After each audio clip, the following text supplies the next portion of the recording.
प्रमुख कार्यकर्त्यांचे पक्षप्रवेश झाले। खास करून देवीदासजी बानबले यांच्या नेतृत्वात काँग्रेस पक्ष आणि संपूर्ण टीम या ठिकाणी भाजपमध्ये आली आहे। आमच्या नेत्या आदरणीय शोभाताई फडणवीसजी यांनी पुढाकार घेतला आणि आज हजारो कार्यकर्त्यांनी काँग्रेसच्या जे त्या ठिकाणी हुकुमशाही धोरण आहे ब्रह्मपुरी विधानसभेमध्ये, त्या हुकुमशाही धोरणाला सोडून मोदीजींच्या नेतृत्वातल्या विकसित भारताला साथ देण्याकरता आणि राज्याचे मुख्यमंत्री देवेंद्र फडणवीसजी यांनी विकसित महाराष्ट्राचा जो संकल्प केला त्या संकल्पाला साथ देण्याकरता मोठ्या प्रमाणावर आज ब्रह्मपुरी विधानसभा या ठिकाणी आली आहे। मी त्यांचा पक्षप्रवेश केला आहे। देवीदासजी बानबले उत्तम कार्यकर्ते आहेत।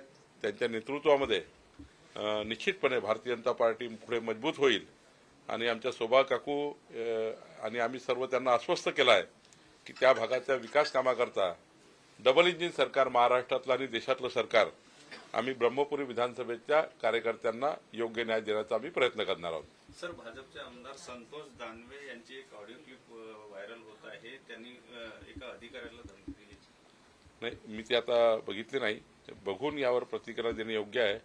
संतोष दानवेशी मी बोलेल, त्यानंतरच यावर प्रतिक्रिया देणे योग्य आहे। संजय राऊतांनी दावा केला आहे की मुख्यमंत्री होण्यासाठी एकनाथ शिंदेंना ऑफर होती की तुम्ही भाजपमध्ये पक्ष विलीन करा आणि त्यांनी ओपन चॅलेंज दिलं आहे शिंदे यांना, एकनाथ शिंदे। हे संजय राऊताला तर महाराष्ट्र ऐकणं बंद केलं संजय राऊतचं। तुम्ही काय ऐकता मला माहिती नाही। दिवसभर ते खोटं बोलतात, तुम्ही दिवसभर खोटं ऐकता आणि मला खोटं विचारता। त्यामुळे मी काही खोटेपणाचं उत्तर देणार नाही। त्यांना खोटं बोलण्याची सवय लागली आहे, त्यामुळे मला काही याच्यामध्ये इंटरेस्ट नाही। पालकमंत्र्याचा तिढा अजून सुटला नाही। रायगडच्या पालकमंत्री पदाचा तिढा सुरू आहे। काय 36 पैकी 34 जिल्ह्याचे पालकमंत्री झाले आहे, 2च जिल्हे शिल्लक राहिले आहे। त्यामुळे तिथेही लवकरच सुटेल। या अधिवेशनामध्ये माननीय देवेंद्रजी, एकनाथजी, अजितदादा बसतील।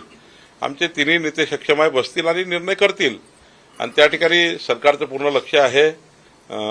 लवकरच त्या दोन्ही जिल्ह्याला पालकमंत्री मिळणार आहे। करुणा मुंडेंनी एक पोस्ट केलेली आहे की धनंजय मुंडेंचा उद्याला राजीनामा। नाही, त्याबद्दल माझं बोलणं योग्य नाही। सर, सोमवारपासून आर्थिक अधिवेशन सुरू होत आहे। या वेळेस स्वारगेटवर जे बलात्कार झाला होता त्याच्या शिक्षा वाढेल की काय होईल, काय सांगेल? नाही, स्वारगेट मध्ये जो काही बलात्कार झाला त्याबद्दलची पूर्ण चौकशी माननीय तिथले पोलीस आयुक्त करतात आहे। स्वतः अजितदादा लक्ष देऊन आहे, माननीय देवेंद्रजी स्वतः लक्ष देऊन आहे आणि आमच्या सरकारने पोलिसांनी आरोपीला पकडलेला आहे आणि नियमाप्रमाणे योग्य शासन आरोपीला झालं पाहिजे याकरता आमची पोलीस यंत्रणा काम करत आहे आणि आमचं सरकार, देवेंद्र फडणवीस सरकार, आमचं सरकार हे अत्यंत कार्यशील, गतिशील सरकार आहे, पारदर्शी सरकार आहे आणि आम्ही माननीय देवेंद्रजींनी तर अशा प्रकरणात कुणालाही माफ करणार नाही, करतही नाही आणि देवेंद्र फडणवीसांचं शासन हे महाराष्ट्रातलं अत्यंत गतिशील शासन आहे। त्यामुळे मला असं वाटतं की आरोपीला कडक शिक्षा होईल। वाल्मिक कराड असलेल्या जेलमधले त्यांच्या बॅरकमध्ये जे सीसीटीव्ही होते ते बंद असल्याचं एक समोर आलं। नाही, मला काही माहिती नाही त्याबद्दल। जे माहिती नाही ते प्रश्न विचारू नका। देश विदेशातील प्रत्येक घडामोडींचे लाईव्ह अपडेट मिळवण्यासाठी आता साम टीव्हीच्या सर्व सोशल मीडिया प्लॅटफॉर्मला लाईक, फॉलो आणि सबस्क्राईब करा। तसंच सर्व नोटिफिकेशनसाठी बेल आयकॉन प्रेस करायला विसरू नका।